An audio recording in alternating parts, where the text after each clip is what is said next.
verses 18 through 25, and then we're going to go into chapter 8, verses 1 through 4.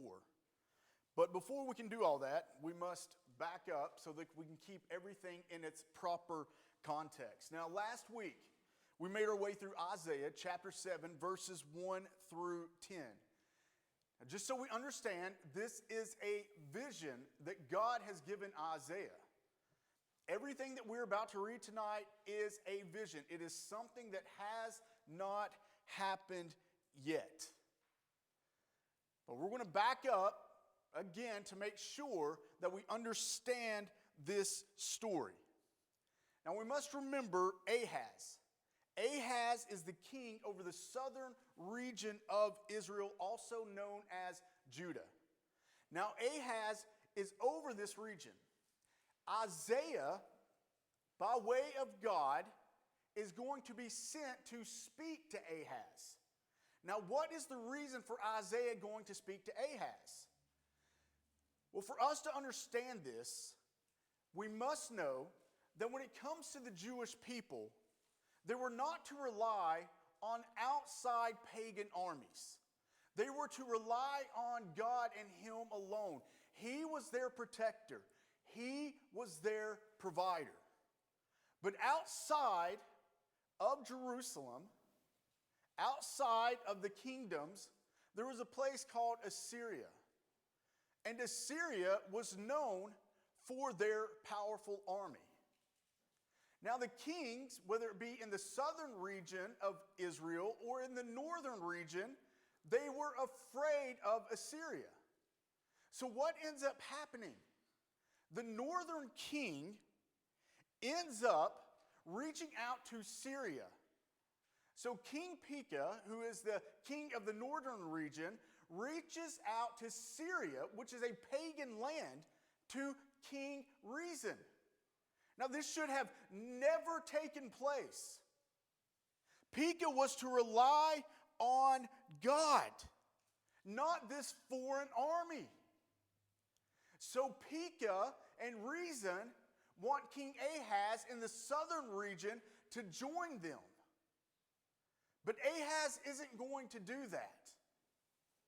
Now, Isaiah was sent to Ahaz, was going to be sent to him, to let him know that he has nothing to worry about, because Ahaz is eventually going to get word that the northern kingdom and Syria were coming after him to remove him, so that another king could be put in his place that would join their armies. Because again, they're terrified of Assyria. So we know that Isaiah goes and speaks eventually to Ahaz and lets him know that God is going to protect him from these other two armies. But Ahaz doesn't listen. He already has his mind made up, and he is going to partner. He is going to hire the Assyrians to protect him from King Pekah and King Rezin. So Ahaz is going to go back to him. Isaiah is going to go back to Ahaz. And he is going to tell Ahaz, look, God wants you to ask him for anything. You can ask him for anything and he will give it to you. He wants you to understand that he is with you. But what does Ahaz do? Ahaz, again, already has his mind made up. He wants the Assyrians. He doesn't want God. So he wants to look pious in front of Isaiah. And he tells Isaiah, paraphrasing, I understand that God is saying that he is going to be here for me and that I can ask him for anything for proof of that. But Ahaz says, but I cannot test God.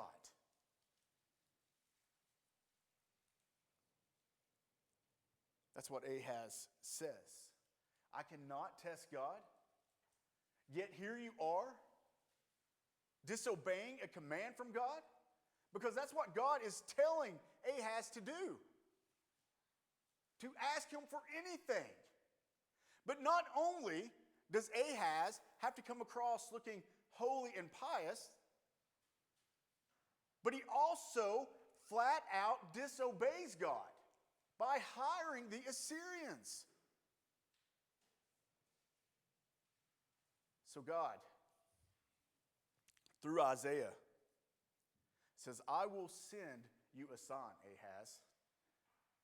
You're not asking for one, but I'm going to send one. And here's what that sign is going to be. Isaiah would eventually tell Ahaz, behold, the virgin shall conceive and bear a son, and shall call his name Emmanuel. And why is God doing this? Why is he speaking to Ahaz in this manner?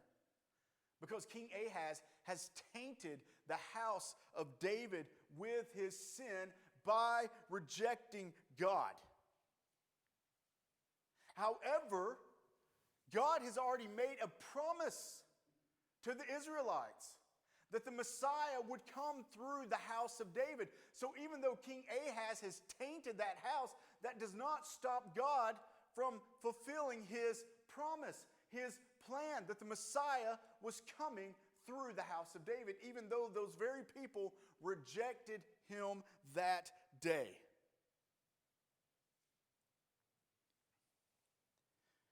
Isaiah also has to tell King Ahaz that the very ones that he has trusted, that being the Assyrians over God, are going to turn on him. And they are going to leave his kingdom in the same waste as they left Syria and the northern kingdom.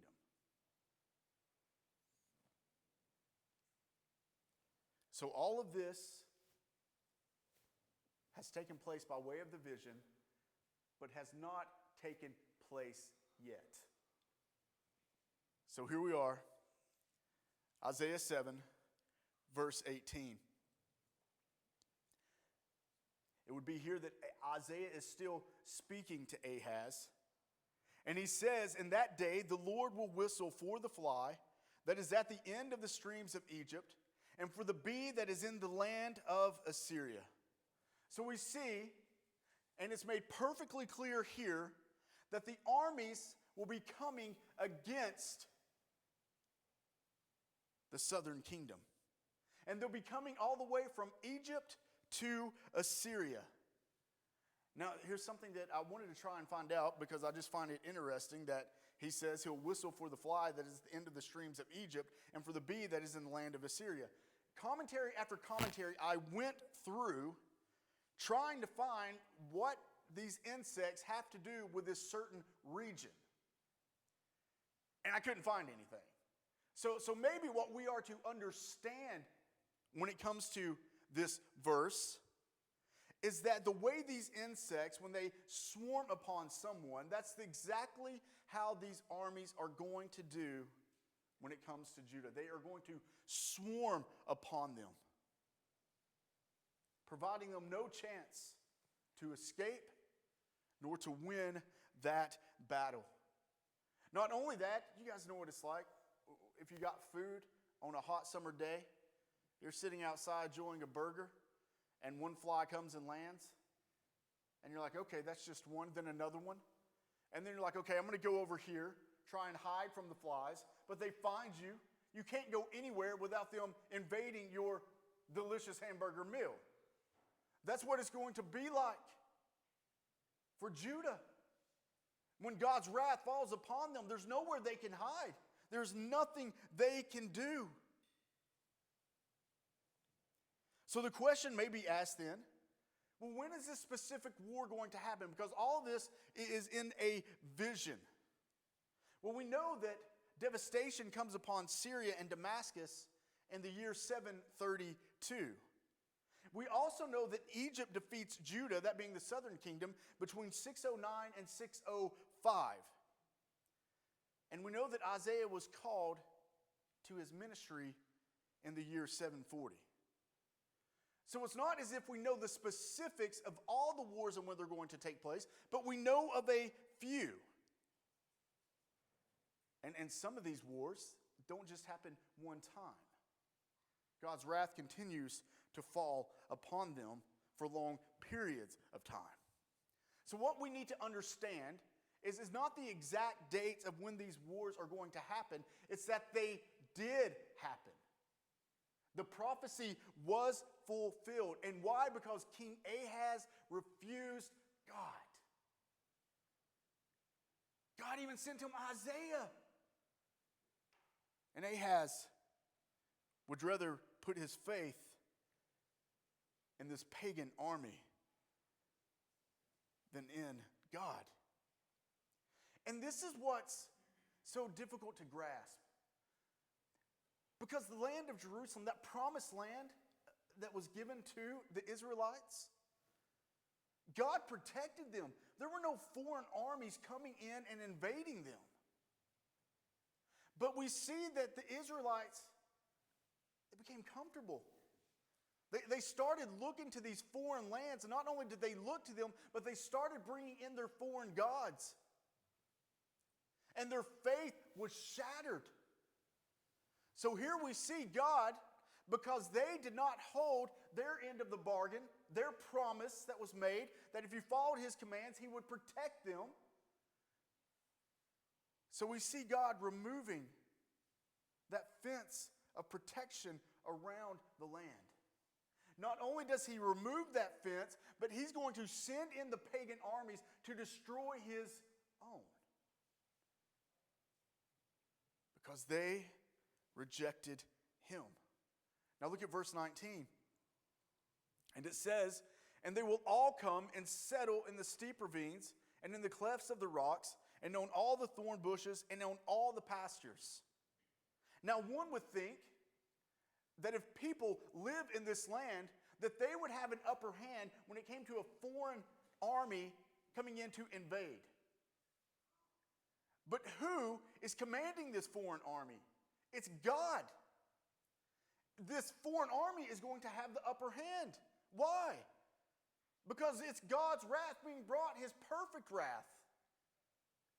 The very people who knew this land, there was nowhere for them to hide.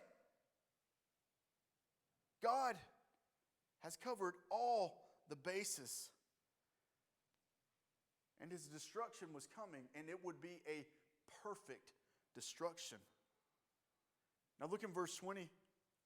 It says, "In that day, the Lord will shave with a razor that is higher beyond the river with the king of Assyria, the head and the hair of the feet, and it will sweep away the beard also."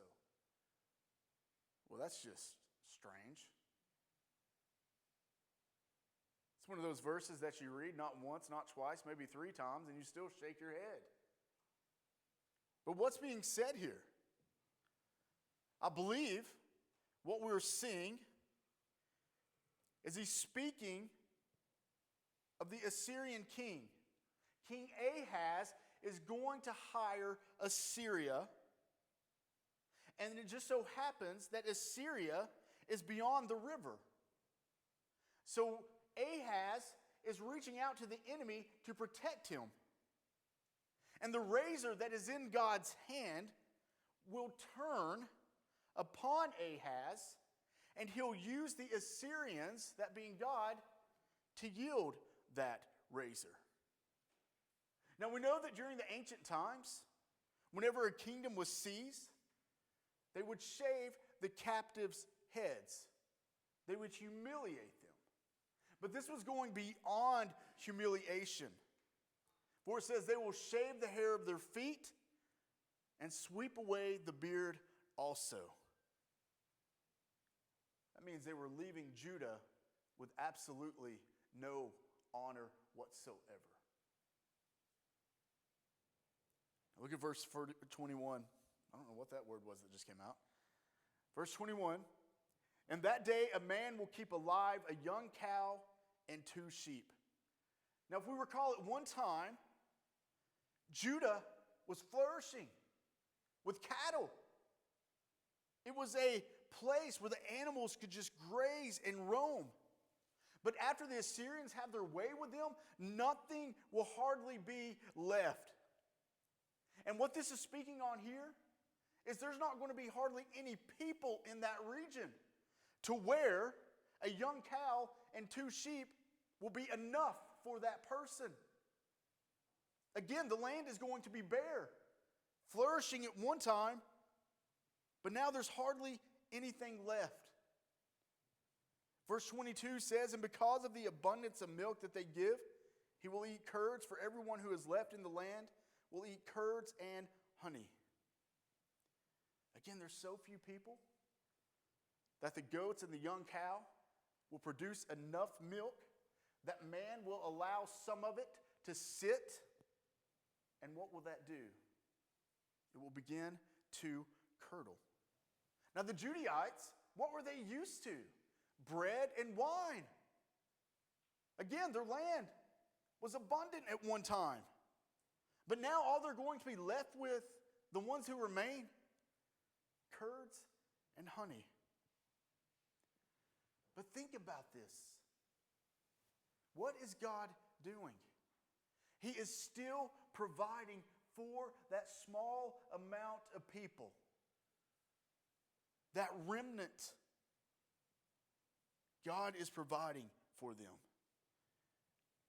Now verse 23 says, in that day, every place where there used to be 1,000 vines worth 1,000 shekels of silver will become briars and thorns. Now you think about the very fields that were once fertile, where the vines would produce the finest of wines. People would hear about these vines and they would pay top dollar for them and for what they would produce. But all that's gone now because these very people have rejected God. God made the fields barren, no longer producing the vines that produced a tremendous wine and revenue. Instead, it will produce that which cannot be sold and that which keeps the land from growth, that being briars and thorns. Verse 24 says, with bow and arrows a man will come there, for all the land will be briars and thorns.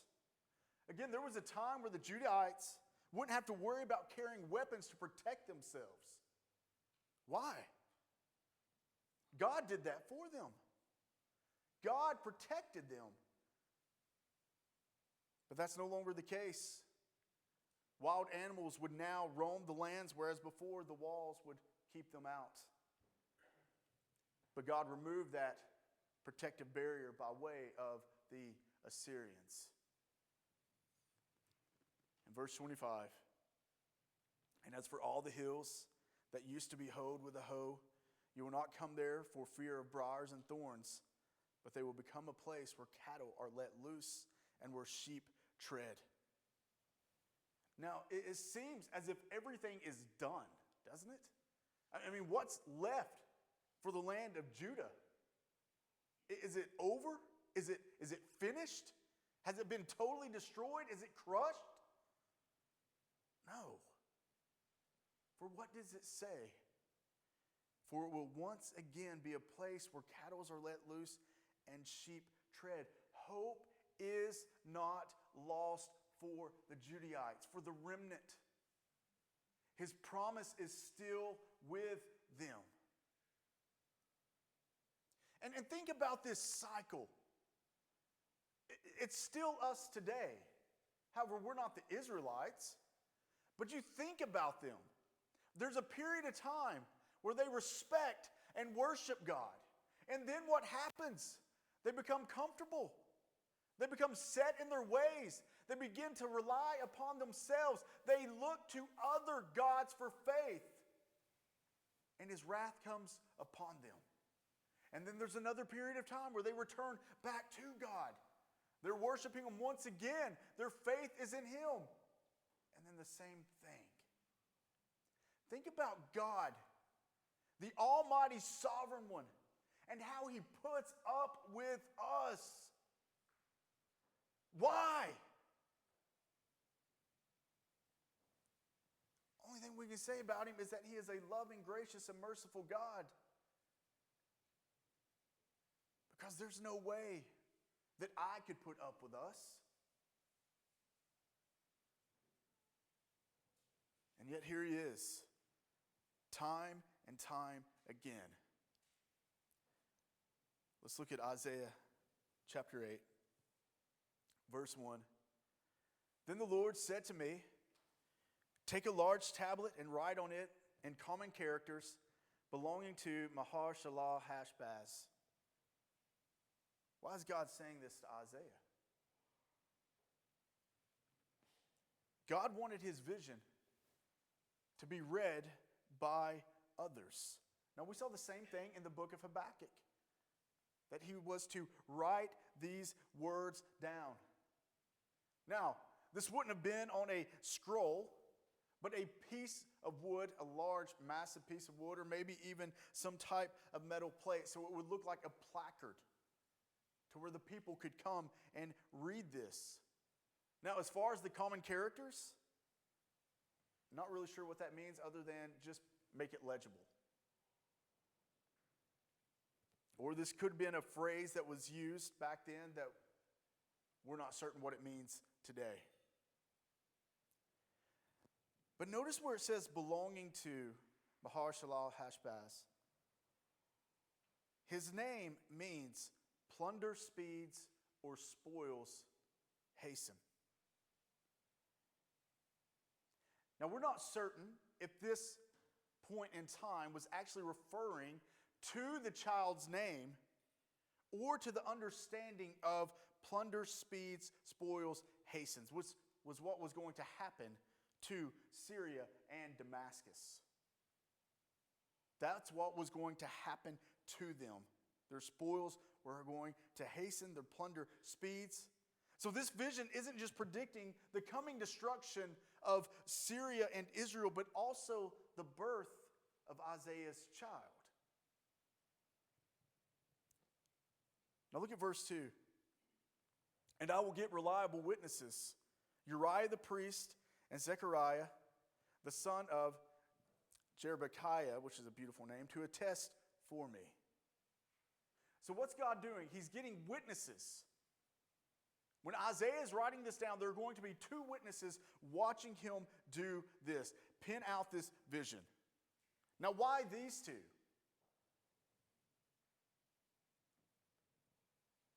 Well, Uriah was a man who worked closely with King Ahaz. And Zechariah, we believe, is King Ahaz's father-in-law. So these two men who know King Ahaz are going to watch Isaiah write all of this out.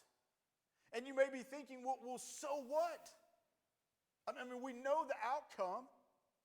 King Ahaz isn't going to listen to Isaiah. That's why we've been told that the Assyrian army is going to turn on them and is going to destroy them, and that's by way of God's perfect wrath. So why these two men?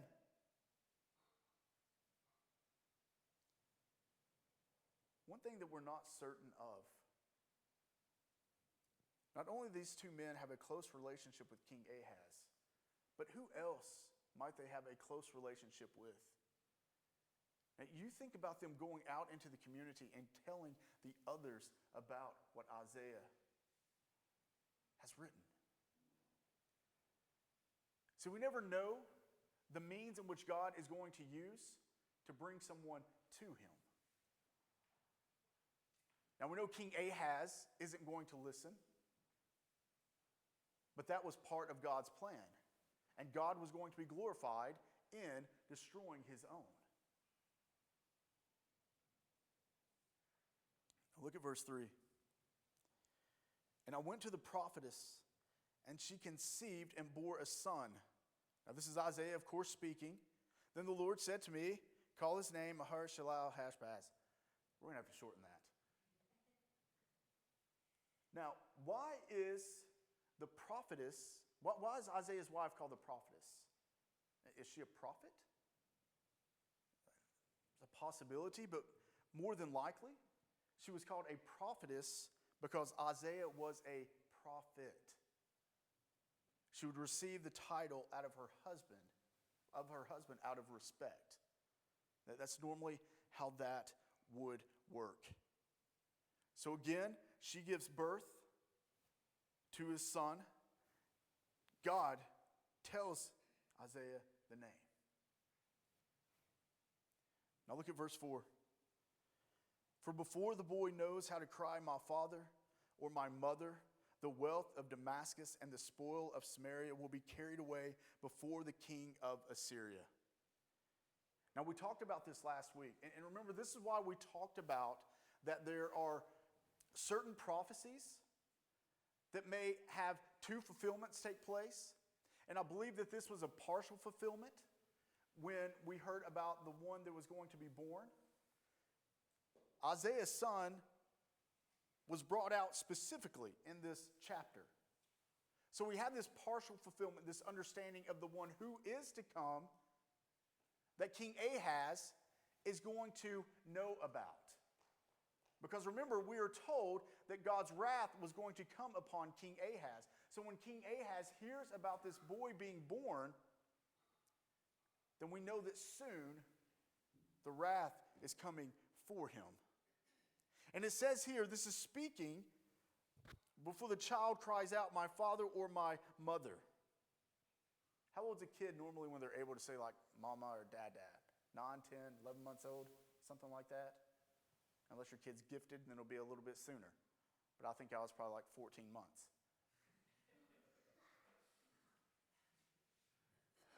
So anyway, if this were the case, speaking of Isaiah's son, that before he's even able to utter those words, Damascus and Syria were going to be invaded.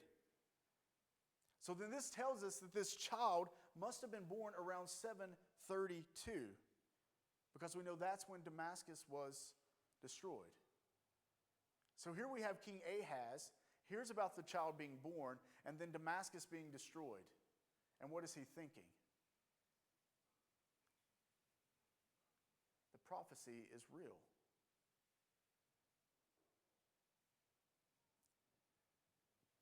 This was the promise that Ahaz was given. First, trust in the Lord.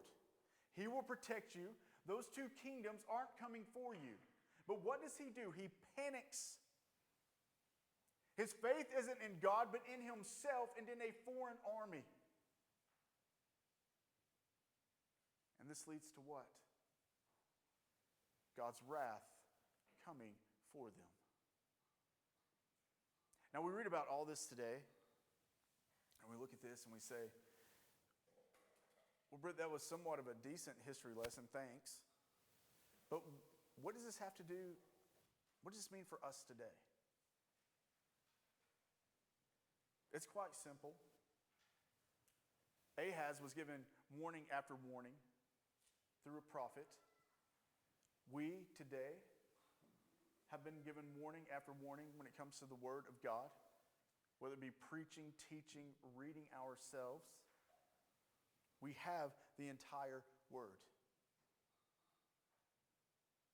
And just like Ahaz, destruction is coming because he rejected God and his warnings. I know there are certain books that when we go through them, they don't seem very uplifting. Maybe even thinking, Britt, we haven't had an uplifting Wednesday message in the past 8 months.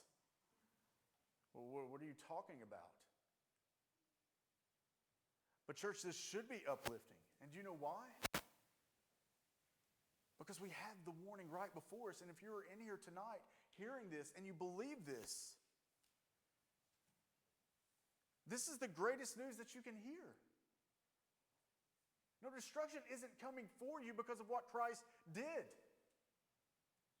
And know this, that you did absolutely nothing for it.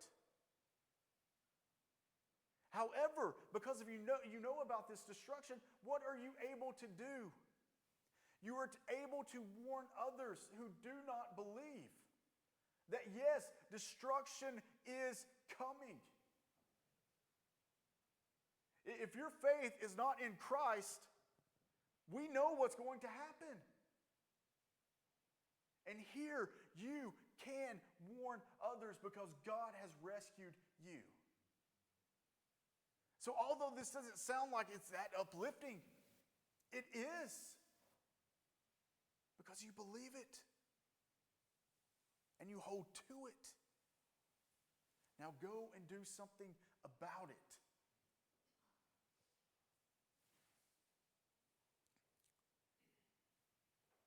Questions?